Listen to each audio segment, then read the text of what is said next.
ห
ยุดการแข่งขัน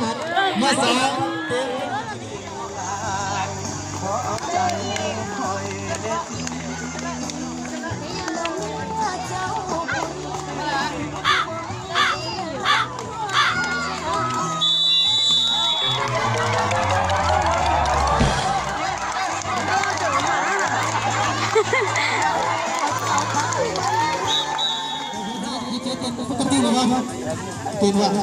女人才不啊，而且那个学的嘛，你干不用的什么，他那天一个，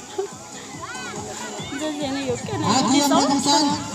อาจารย์ป้าวิทย์นี่มันโรงเรียนแล้วเด้อนี่ว่า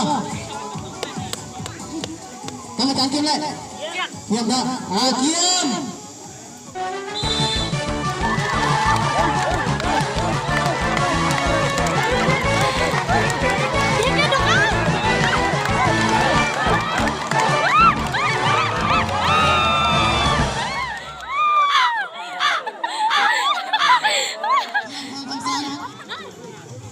เขีย